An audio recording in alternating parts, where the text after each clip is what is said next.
नमस्कार, स्वागत है आप सभी का टीवी 27 न्यूज पर। आपके साथ मैं हूं शिवानी ठाकुर। उत्तर प्रदेश के बुलेटिन की शुरुआत करेंगे। पीएम नरेंद्र मोदी ने आज रेलवे की 85,000 करोड़ की परियोजनाओं का लोकार्पण किया है। इस मौके पर पीएम ने रायबरेली को भी कई तोहफे दिए।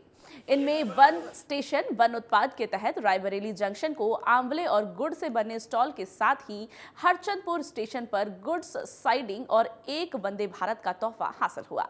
प्रयागराज से चलकर लखनऊ तक जाने वाली वंदे भारत ट्रायल ट्रेन के पहुंचने पर स्थानीय निवासियों ने स्वागत किया।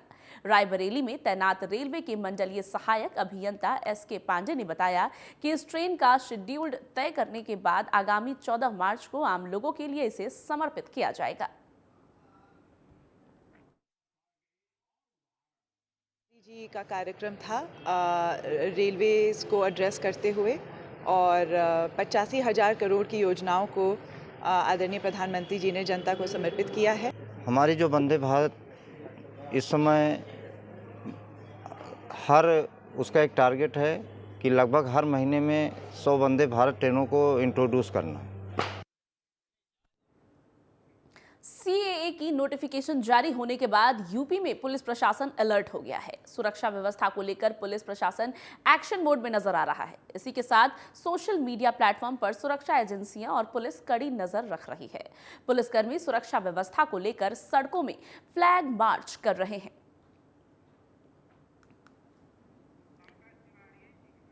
उत्तर प्रदेश के अलग अलग जगह से 3 तस्वीरें हम आपको दिखा रहे हैं। बिजनौर, मेरठ और सहारनपुर की तस्वीरें आपके टीवी स्क्रीन पर आप देख सकते हैं, जहां पुलिस प्रशासन सीएए को लेकर अलर्ट मोड पर नजर आ रहा है। पूरी जानकारी के साथ पंकज तिवारी हमारे साथ जुड़ गए हैं। सीधे पंकज के पास चलेंगे और जानना चाहेंगे कि सीएए को लेकर उत्तर प्रदेश में क्या तनावपूर्ण माहौल खड़े होने की आशंका है, क्या वजह है कि प्रशासन अलर्ट मोड पर है? जी देखिए, आपको बता दें कि क्योंकि सीएए नोटिफिकेशन जारी होने के बाद यूपी में जो सेंसिटिव एरियाज हैं उनको लेकर के डीजीपी की तरफ से सीधे तौर पे निर्देश दिया गया कि वहां पे पुलिस गश्ती बढ़ाई जाए और किसी भी तरह का जो है कि भीड़ इकट्ठा न होने दिया जाए। साथ ही साथ शांति के लिए वहां पे फ्लैग मार्च भी निकाला जा रहा है। राजधानी लखनऊ की अगर जो बात करें तो अमीनाबाद से लेकर के पुराने चौक तक जो है कि पुलिस की लगातार मार्च कल शाम को देखने को मिली। आज सुबह में भी पुलिस प्रशासन चुस्त और दुरुस्त नजर आया। आपको बता दें कि डीजीपी मुख्यालय से सभी जिलों को निर्देश जारी किया गया है और कहा गया है कि छुट्टी पे चल रहे यूपी पुलिस के जो जवान हैं वो वापस आए और संवेदनशील और अति संवेदनशील जो जिले हैं वो विशेष रूप से पश्चिमी उत्तर प्रदेश के जो जिले आते हैं वो अलर्ट मोड पे रहेंगे और साथ ही साथ अफवाह को लेकर के किसी तरह का कोई अफवाह फैलाने की कोशिश करे तो उस पर त्वरित एक्शन लिया जाए, यानी तुरंत कार्रवाई की जाए, लोगों को पकड़ा जाए, चाहे वो सोशल मीडिया के जरिए, व्हाट्सएप के जरिए या फिर जो है कि टेलीग्राम के जरिए किसी तरह का कोई ऐसा मैसेज कोई कन्वे करने की या भेजने की कोशिश कर रहा है जिससे जो है कि हालात बिगड़ सकते हैं, उसको पुलिस तुरंत अपनी गिरफ्त में ले लेगी। एक तरह से देखा जाए तो यूपी के जो 75 जिले हैं सुरक्षा के दृष्टिकोण से और विशेषकर सीएए नोटिफिकेशन जारी होने के बाद से अलर्ट मोड पे चल रहे हैं। हालांकि 75 जिलों में अभी भी कहीं से भी मतलब किसी तरह की कोई अप्रिय घटना की जो खबर है वो अभी तक नहीं आई है और सीधे तौर पे डीजीपी प्रशांत कुमार का कहना है कि पुलिस बल की तैनाती सुरक्षा के मानकों को पूरा करने के लिए और जो त्योहारों का जो मौसम चल रहा है, रमजान का जो मौसम चल रहा है, उसमें इस तरह का भड़काऊ कोई कार्य ना हो पाए, इसको लेकर के लागू किया गया है कि प्रदेश जो है कि शांति और सुविधापूर्ण सुरक्षा के तौर पे चल सके और सीएए को लेकर के जो भ्रांति फैलाने वाले लोग हैं उनके खिलाफ पुलिस कठोरतम कार्रवाई करेगी। तो इस तरह से डीजीपी कार्यालय की तरफ से निर्देश 75 जिलों को जारी कर दिया गया है। बिल्कुल, तो पूरे उत्तर प्रदेश में किसी भी तरह से माहौल खराब करने की कोशिश ना हो, सीएए के इर्द गिर्द माहौल बनाने की कोशिश ना हो, इसको लेकर के पुलिस प्रशासन अलर्ट मोड पर है। न केवल हर नाके पर, सड़कों पर, बल्कि सोशल मीडिया पर भी विशेष निगरानी की जा रही है ताकि किसी भी तरह के अफवाहों को बढ़ावा ना मिले। पंकज, ये भी जानना चाहेंगे कि लोकसभा चुनाव अब नजदीक है और ऐसे में सीएए आ गई है। पक्ष विपक्ष दोनों में आरोप प्रत्यारोप का दौर जारी हो गया है। विपक्ष इसको चुनावी एजेंडा बता रहा है, तो क्या इसको लेकर भी राजनीतिक तरफ से भी माहौल खराब होने की आशंका उत्तर प्रदेश में है? जी देखिए बिल्कुल जाहिर सी बात है कि कहीं ना कहीं इसको लेकर के विपक्ष जो है कि अपना बयान दे रहा है और सीधे तौर पे विपक्ष का कहना है कि बीजेपी का एक ये चुनावी स्टंट है, क्योंकि इससे पहले 2019 में भी सीएए पे जब चर्चा हुई थी तो जो है कि प्रदेश में बवाल हुए थे, दुनिया भर के लोगों ने प्रदर्शन किया था। जबकि सीधे तौर पे बीजेपी और डबल इंजन की सरकार का कहना है कि जो सीएए कानून आ रहा है इससे चूंकि देश में रहने वाले किसी भी वर्ग के किसी भी लोगों को कोई नुकसान नहीं होने वाला है, बशर्ते जो तीन जो भारत के पड़ोसी देश हैं, बांग्लादेश है, पाकिस्तान है, अफगानिस्तान है, यहाँ से जो शरणार्थी के तौर पे जो प्रताड़ित लोग भारत में आके शरण लिए हुए हैं और 2014 तक जो है कि मांग की है कि उनको भारतीय नागरिकता दी जाए, तो कहीं ना कहीं इस कानून के चलते उनको भारतीय नागरिकता मिलेगी। और जो एक जो लोगों के अंदर अविश्वास था कि वो भारत में शरणार्थी के तौर पर रह रहे हैं, पता नहीं मान्यता उनको मिलेगी नहीं, नागरिकता मिलेगी नहीं, उसका जो है कि मसला हल हो जाएगा। लेकिन कहीं ना कहीं विपक्ष इसको सीधे सीधे चुनावी एजेंडे के तौर पे लेके चल रहा है और सीधे तौर पे कहना है कि ये माहौल खराब करने वाली बात है। पहले 19 में भी इस तरह से बीजेपी की तरफ से ये चीज लाई गई थी और फिर अब जो है कि 2024 लोकसभा चुनाव के पहले ये कहीं ना कहीं वोट बैंक की राजनीति कर रही है बीजेपी। तो पंकज, संवेदनशील इलाकों में पुलिस प्रशासन की भारी मुस्तैदी हो रही है। लगातार अधिकारियों की तरफ से सुरक्षा व्यवस्था को बेहतर बनाने की और सकुशल चलाने की कोशिश की जा रही है। विपक्षियों की तरफ से क्या कुछ कहा जा रहा है आपने बताया, लेकिन सरकार सीएए को लेकर के कह रही है कि जो बीजेपी के चुनावी एजेंडों में एक ये शामिल था जिसको इस बार इन्होंने पूरा कर दिया है। मोदी की एक और गारंटी कह रहे हैं सीएए को, जो कि विपक्ष कह रहा है कि हमने पूरा कर दिया। लेकिन लोकसभा चुनाव नजदीक है, तो क्या विपक्ष के आरोप में किसी तरह की कोई सच्चाई है? क्योंकि सीएए को लेकर माहौल खराब हो सकता है और निश्चित ही इसकी आशंका है, तभी प्रशासन भी पूरी तरह से अलर्ट मोड पर है।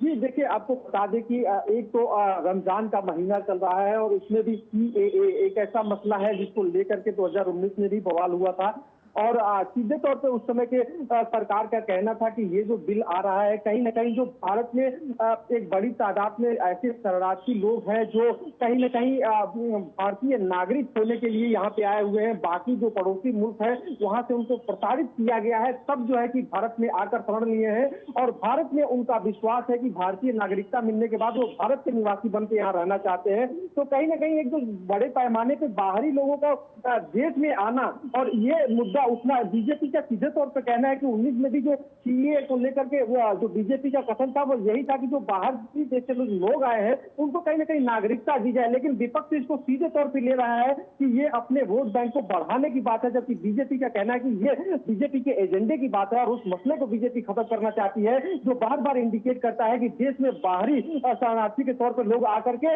अवैध तरीके से रहते हैं। तो कहीं ना कहीं इनको एक वैधानिक दर्जा देने की प्रक्रिया बीजेपी बता रही है, जबकि चुनाव के पहले इस कार्यवाही को सीधे तौर पे विपक्ष जो है वो कहीं ना कहीं वोट बैंक से जोड़ करके देख रहा है। बिल्कुल, तो कल सीएए का नोटिफिकेशन जारी हुआ। पूरे देश भर में सीएए अब लागू हो गया है। एक तरफ जहां सरकार इसको कह रही है कि मोदी की एक और गारंटी पूरी हुई, वही विपक्ष कह रहा है कि ये एक चुनावी एजेंडा है। फिलहाल उत्तर प्रदेश के सभी 75 जिलों में प्रशासन अलर्ट मोड पर है। किसी भी तरह की भ्रांतियां ना फैलाई जाए, किसी तरह का कोई उपद्रव ना हो, इसको लेकर के पुलिस प्रशासन पूरी तरह से अलर्ट मोड पर है। जमीनी स्तर पर भी और सोशल मीडिया पर भी विशेष निगरानी की जा रही है। पंकज, आपका बहुत बहुत धन्यवाद इन तमाम जानकारियों के लिए।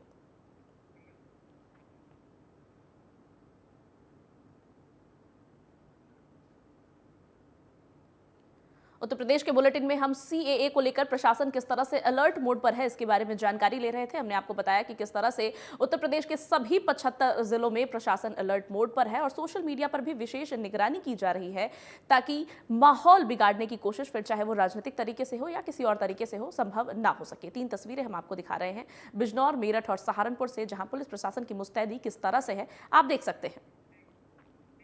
और अब बुलेटिन में आगे बढ़ेंगे। जौनपुर पुलिस का अपराधों को रोकने के लिए अभियान जारी है। इस अभियान के तहत पुलिस ने कार्रवाई करते हुए एक गौ तस्कर को गिरफ्तार किया है। पुलिस ने गिरफ्तार गौ तस्कर के पास से तमंचा और 3 बाइक बरामद की है। पुलिस ने गिरफ्तार तस्कर से पूछताछ कर मामले की जांच भी शुरू कर दी है।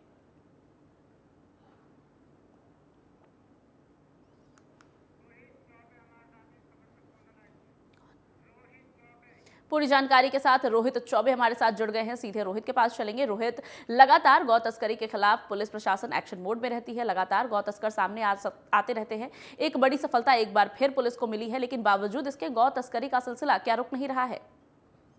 जी, आपको मैं बता दूं कि हमारे जौनपुर जिला में लगातार गौ तस्करों वाले को पुलिस अधीक्षक अजय पाल शर्मा द्वारा अभियान चलाया जा रहा है।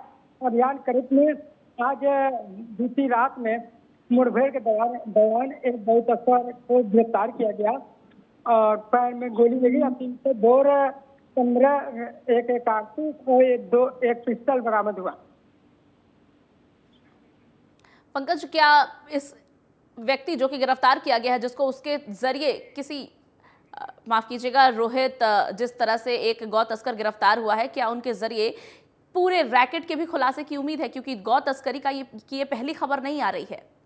जी मैडम, बता दें आपको कि इसका खुलासा जारी है। पुलिस अधीक्षक ने टीम गठित करके कार्रवाई किया जा रहा है, जो कि थाना प्रभारी बदलापुर रोहित मिश्रा ने और थाना दो थाने के सुजानगंज में दोनों टीमों को गठित किया गया था, जो कि आज रात में सूचना मिलने पर इन्हें गिरफ्तार किया गया। रोहित, बहुत बहुत धन्यवाद आपका इन तमाम जानकारियों के लिए। और अब खबरों में आगे बढ़ेंगे। परिषदीय स्कूलों में लागू किए गए डिजिटलाइजेशन के विरोध को लेकर जूनियर शिक्षक संघ ने बीएसए कार्यालय पर धरना प्रदर्शन किया और मुख्यमंत्री और शिक्षा मंत्री को संबोधित ज्ञापन अतिरिक्त मजिस्ट्रेट को सौंपा। बता दें कि सीएल अवकाश, छुट्टी के दिन काम करने का प्रतिकर देने, बेसिक शिक्षा परिषद के स्कूलों में लिपिक की तैनाती समेत 10 मांगों को लेकर शिक्षकों के द्वारा प्रदर्शन किया गया।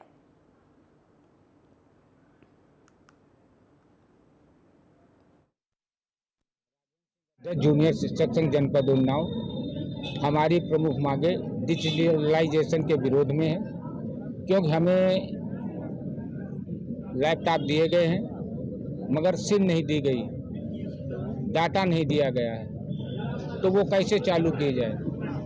इसके विरोध में और हमारी 18 सूत्री मांगे हैं कि हमें अर्धावकाश दिया जाए, हमारी पदोन्नतियां की जाएं। जब तक ये मांगे नहीं पूरी की जाएंगी, जब तक ये धरना। जौनपुर के जलालपुर में ट्रक बस की भिड़ंत हो गई। इस हादसे में एक व्यक्ति की मौत हो गई और 2 दर्जन लोग घायल हो गए। घायलों को इलाज के लिए अस्पताल में भर्ती कराया गया है। पुलिस ने मामले की जांच शुरू कर दी है।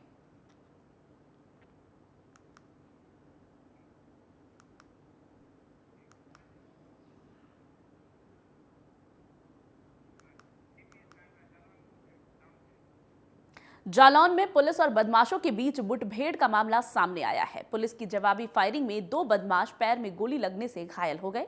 पुलिस के अनुसार गिरफ्तार बदमाशों ने 18 फरवरी को बाइक सवार दंपति को गोली मारकर लूट की वारदात को अंजाम दिया था। पुलिस ने गिरफ्तार बदमाशों के पास से लूट की ज्वेलरी, 23,000 नकदी समेत अवैध हथियार और बाइक बरामद की है।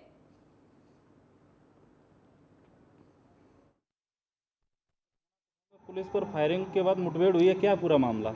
जी 18 फरवरी सन 2024 को कुठौन थाना क्षेत्र के जालौनी माता मंदिर के करीब एक दंपति के साथ लूट के दौरान गोली मारने की घटना कारित की गई थी। इस घटना के बाद से थाना कुठौन पुलिस द्वारा और एसओजी द्वारा मुकदमा पंजीकृत करने के उपरांत सुरागरसी व पतारसी की जा रही थी। आज इसी सुरागरसी पतारसी के दौरान थाना कुठौन के जालौनी माता के समीप जब चेकिंग की जा रही थी तो 2 बदमाशों द्वारा पुलिस पार्टी पर। विवेक त्रिपाठी हमारे साथ जुड़ गए हैं, सीधे उनके पास चलेंगे और सबसे पहले ये पूरा मामला क्या था, विस्तार में जानना चाहेंगे विवेक।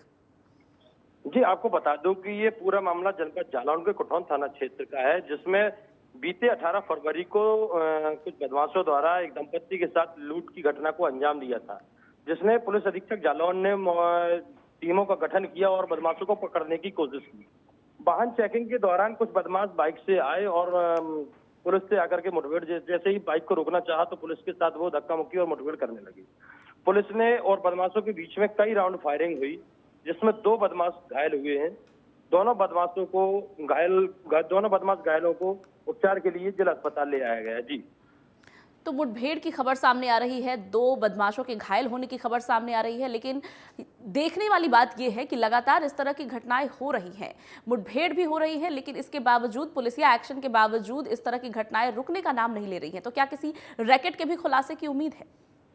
जी, आपको बता दें कि पुलिस अधीक्षक हीराज राजा द्वारा एक बदमाशों की धरपकड़ अभियान चलाया जा रहा है, जिसमें कुछ टीमें लगातार जो है काम कर रही हैं। इस प्रकार की घटना देने वाले बदमाशों को लगातार पकड़ा जा रहा है और कहीं ना कहीं उनको जो है ना जेल का रास्ता दिखाया जा रहा है। जी, इसमें एक नामी बदमाश था, पंकज नाम का बदमाश था, जिसके ऊपर 28 मुकदमे और रिजवान नाम के बदमाश के ऊपर 24 मुकदमे पहले से ही दर्ज थे। काफी लंबे समय से इस प्रकार की घटना को अंजाम दे रहे थे। जी विवेक, कितने बदमाशों, 2 बदमाशों को गोली लगकर अभी घटना हुई है। जो जिन बदमाशों के नाम आप ले रहे हैं उनके ऊपर पहले से भी कई आपराधिक मामले दर्ज हैं, लेकिन इसके अलावा जो पुलिसिया एक्शन चल रहा है उसको लेकर के इलाके में इस तरह की घटनाएं थमने का नाम नहीं ले रही है, तो क्या प्रशासन में कहीं ना कहीं लापरवाही दिख रही है?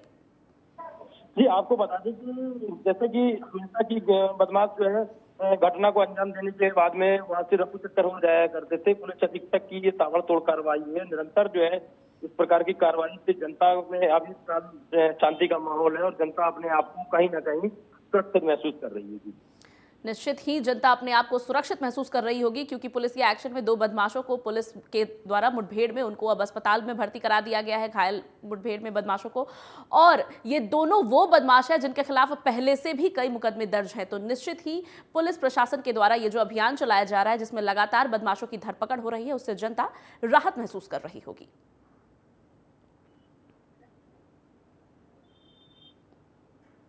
आपका बहुत बहुत धन्यवाद इन तमाम जानकारियों के लिए। बागपत में दबंगों ने एक दलित की चाकुओं से गोदकर हत्या कर दी। सूचना मिलने पर पहुंची पुलिस ने शव को पोस्टमार्टम के लिए भेज दिया है। पुलिस ने इस मामले में कार्रवाई करते हुए एक आरोपी को गिरफ्तार कर लिया है और इस मामले में फरार 2 आरोपियों की तलाश शुरू कर दी है।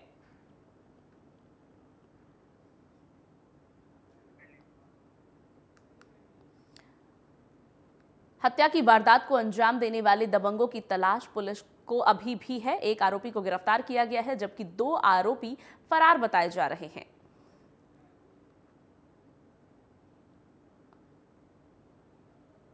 बताया जा रहा है कि दबंगों के द्वारा एक युवक की चाकू मार करके हत्या कर दी गई थी।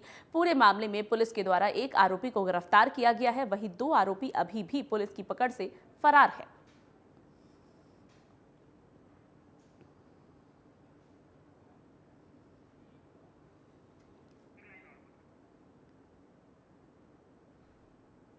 पुलिस के द्वारा गिरफ्तार आरोपी को निश्चित ही जेल भेज दिया गया है और 2 फरार आरोपियों की तलाश में पुलिस अभी भी जुटी हुई है।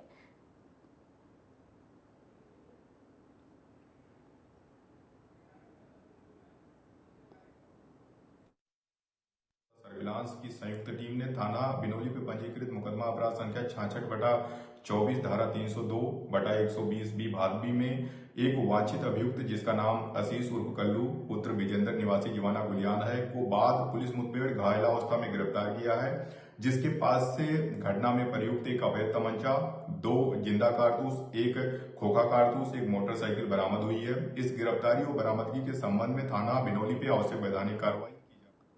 बागपत में 2 दिन पहले हुई हत्या के मामले में पुलिस ने मुठभेड़ के दौरान आरोपी को गिरफ्तार किया है। पुलिस ने गिरफ्तार आरोपी के पास से तमंचा, 2 कारतूस और बाइक बरामद की है। पुलिस ने इस मामले में फरार एक आरोपी की तलाश शुरू कर दी है।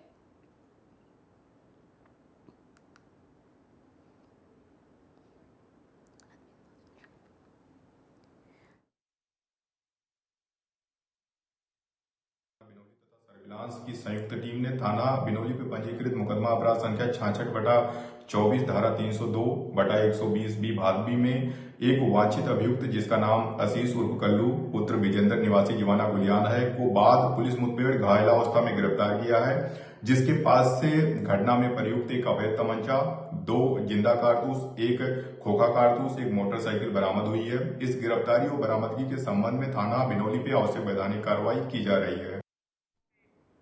गाजियाबाद के रेत मंडी में देर रात स्क्रैप गोदाम में आग लग गई। सूचना मिलने पर पहुंची फायर ब्रिगेड की 6 गाड़ियों ने बड़ी मशक्कत के बाद आग पर काबू पाया। फायर ब्रिगेड की गाड़ी आग पर काबू पाने में कामयाब रही। हालांकि नंदग्राम में रेल मंडी में ये आग की बड़ी घटना घटी, जिसके दौरान स्क्रैप गोदाम में आग लग गई। मौके पर पहुंची फायर ब्रिगेड की टीम ने बड़ी मशक्कत के बाद आग पर काबू पाया।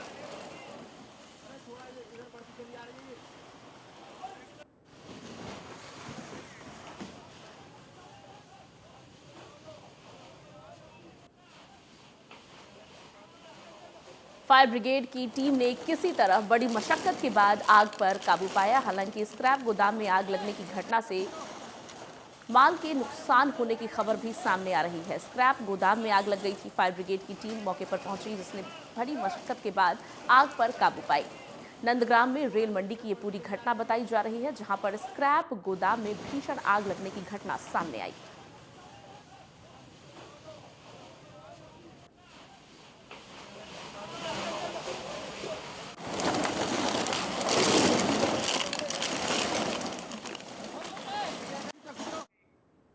गोरखपुर जिले के कल्याणपुर गांव में बिजली के तार से शॉर्ट सर्किट से भीषण आग लग गई। आग की चपेट में आने से 2 मकान जलकर राख हो गए। ग्रामीणों ने बड़ी मशक्कत के बाद आग पर काबू पाया। आगजनी की एक और घटना सामने आई है, जहां शॉर्ट सर्किट से आग लगने की खबर सामने आ रही है। इस पूरे मामले में 2 मकान जलकर राख हो गए। ग्रामीणों के द्वारा किसी तरह आग पर काबू पाया गया। हालांकि जब तक ग्रामीणों ने आग पर काबू पाई, तब तक 2 मकान आग की जद में आकर जलकर राख हो चुके थे।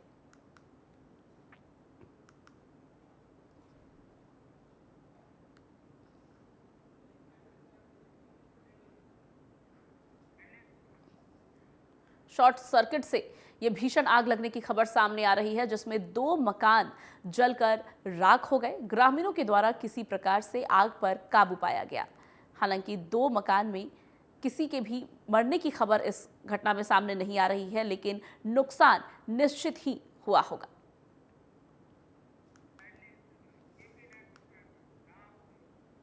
राज्य मंत्री कपिल देव अग्रवाल की मौजूदगी में लॉटरी के माध्यम से 224 आवास आवंटित किए गए। पीएम आवास योजना के तहत गरीब बेसहारा परिवारों को आवास आवंटित किए गए हैं। इस दौरान एमडीए विभाग के उपाध्यक्ष और सचिव भी मौजूद रहे।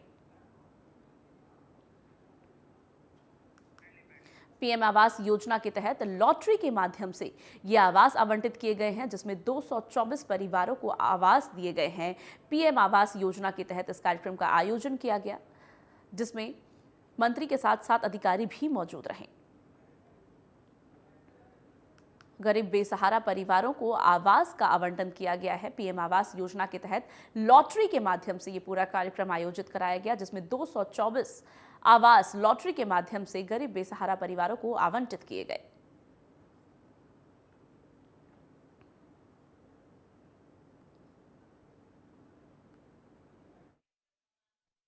मुजफ्फरनगर में भोपाल रोड पे एमडीए के द्वारा पीएम आवास योजना के तहत पूल आवास निर्मित किए गए हैं। इसमें कुल 224 मकान निर्मित हैं, जिनके सापेक्ष कुल 292 आवेदन प्राप्त हुए हैं। तो उसमें जो दिव्यांग श्रेणी और महिला श्रेणी, उभयलिंगी श्रेणी और वरिष्ठ नागरिक श्रेणी है, इनके आरक्षण को मिला के कुल टोटल 292 आवेदन प्राप्त हुए हैं। और उसी के लॉटरी के माध्यम से बहुत पारदर्शी तरीके से इनका आवंटन किया जा रहा है। इसके अतिरिक्त एक आरक्षित सूची भी तैयार की जा रही है, जिनको आवंटन नहीं किया जाएगा, लेकिन उनकी लाभार्थियों की सूची तैयार कर ली जाएगी कि अगर किसी कारण से किसी का आवंटन निरस्त किया जाता है तो उनको वेटिंग लिस्ट से उठा के उनको दिया जा सके। बांदा में फतेहपुर नेशनल हाईवे पर ट्रक डंपर में आग लग गई, जिसकी वजह से नेशनल हाईवे पर जाम लग गया।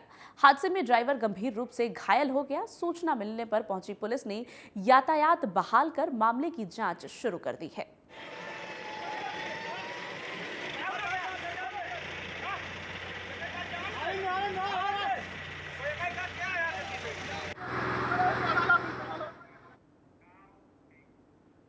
उत्तर प्रदेश के इस बुलेटिन में बस इतना ही। खबरों का सिलसिला आगे भी लगातार जारी है। आप देखते रहिए TV27 न्यूज।